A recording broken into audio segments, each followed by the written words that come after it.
வேர்க்கடலை சுண்டல் தான் இப்போது. அப்புறம் பன்னீர் ஃப்ரைட் ரைஸ் பண்ண போகிறேன்.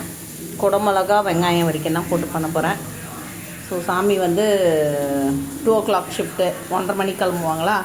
ஸோ ஃபஸ்ட்டு வேர்க்கடலை சுண்டல் சாப்பிட்டு இருந்தாங்கன்னா ஒரு 12:30க்கெலாம் லன்ச் ப்ரிப்பேர் பண்ணிடலாம்.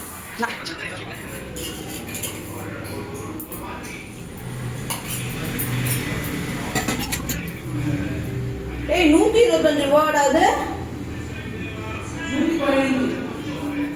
குழக்கொலன்னு ஆயிடுச்சு. அதுக்குள்ள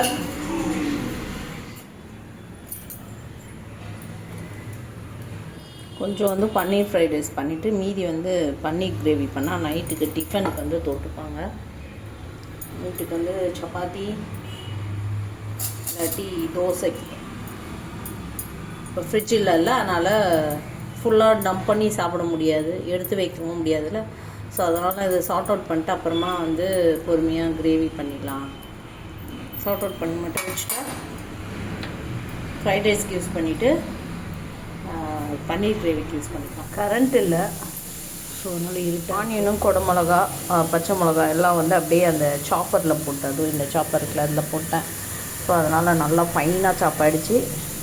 இது வரைக்கும் தான் போட்டு பன்னீர் ஃப்ரைட் ரைஸ் மசாலா வாங்கி வச்சுட்டுருக்கேன். ரேராக தான் யூஸ் பண்ணுவோம். ஸோ அதனால் இதை போட்டுக்கலாம். இது போட்டால் தான் டேஸ்ட் வரும். தூள் போட்டுக்கணும். கொஞ்சம் அரிசி மாவு, மிளகாய்த்தூள், அப்புறம் உப்பு போட்டு அப்படியே பண்ணி வச்சுட்டு அப்புறம் போட்டால் அந்த பன்னீர் கொஞ்சம் டேஸ்ட் இருக்கும். வெறும்னை போட்டால் சப்புன்னு இருக்கும். ஸோ அழகாக வந்துருச்சு பாருங்க. ஸோ தனியாகவே நான் பண்ணல, தவாவில் போட்டுட்டு அப்புறமா அரிசி மாவு, மிளகாத்தூள், உப்பு போட்டு அப்படியே இது பண்ணிட்டேன். அழகாக வந்துருக்கு பாருங்கள். ரொம்ப நேரம் பண்ணக்கூடாது, அப்புறம் ரப்பர் மாதிரி ஆகிடும். லைட்டாக சார்ட் அவுட் பண்ணிட்டு ஆஃப் பண்ணிட்டேன். இந்த சூட்லேயே இருக்கட்டும்.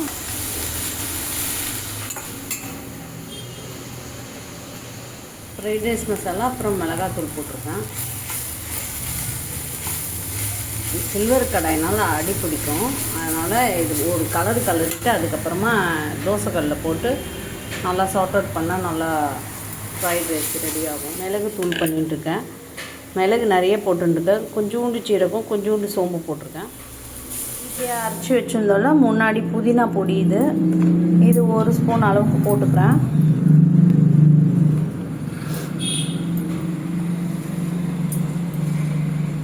தென் மிளகுத்தூள்,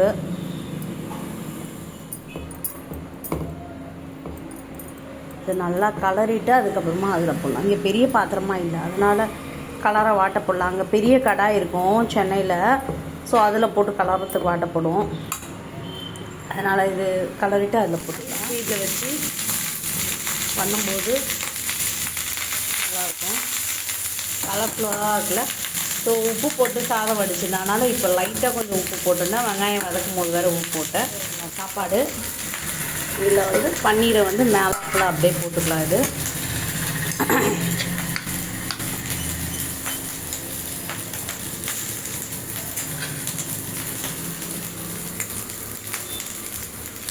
வேணுன்ற பண்ணி அதில் போட்டுக்கலாம். கொஞ்சம் கொஞ்சமாக தோசைக்கல்லில் போட்டு சூடு பண்ணிவிட்டு நல்லா பன்னீர்லாம் போட்டு இது பண்ணிட்டா நல்லா சூடாகி ஃப்ரை ஆகிடுச்சு. ஸோ இப்போ இதை எடுத்து ஒரு ஹாட் பேக்கில் போட்டுக்கிறேன். பெரிய கடாயினா ஒரே வாட்டி பண்ணிடலாம். இருந்தாலும் தோசைக்கல்லில் போட்டால் ஃப்ரை ஆகும். ஏன்னா அந்த ஃப்ரைட் ரைஸ் கடையில் எப்படி இருக்குது கல், அந்த மாதிரி ஒரு தோசைக்கல் இது கடாய் இருந்ததுன்னா நல்லாயிருக்கும். அது வந்து துருப்பிடிச்சி போயிடுச்சு. நம்ம வீட்டில் சென்னையில் வச்சுருந்தேன், அதனால் தோசைக்கல்லில் போட்டு பண்ணுவேன். இதுவே நல்லாயிருக்கும். ஸோ இதையும் பேலன்ஸையும் அதில் போட்டுக்கலாம். அம்மா இன்னைக்கு என்ன ஏப்பாக்கு வந்து இன்னைக்கு பன்னீர் ஃப்ரைட் ரைஸு, அப்புறம் வந்து சுண்டல். இது என்னம்மா சுண்டல் திரும்ப பண்ணியிருக்க? வேர்க்கடலை காலி அடிச்சுப்பான். 2 சாப்பிட்டோமா, கொஞ்சம் தான் பண்ணேன் நான். சரி இப்போ நீ ஈவினிங்காக 7 o'clock சாப்பிட்றதுக்கு சுண்டல் அவ்வளோ ஃப்ரைட் ரைஸ் ரெடி ஆகிடுச்சு. சாப்பிட்றியா? டைம் ஆகிடுச்சுல, 1 o'clock ஆக போகுது. ஆமாம், வா வா வா. போனா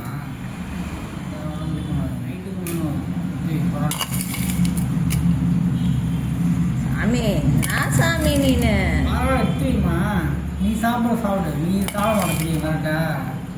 சாப்பிட மாட்டேங்க. சாமியே சரணமைப்பா. எடுத்துக்கோங்க சாமி. கரெக்டாக இருக்கா? நல்லா இருக்கா? சாப்பிட்டு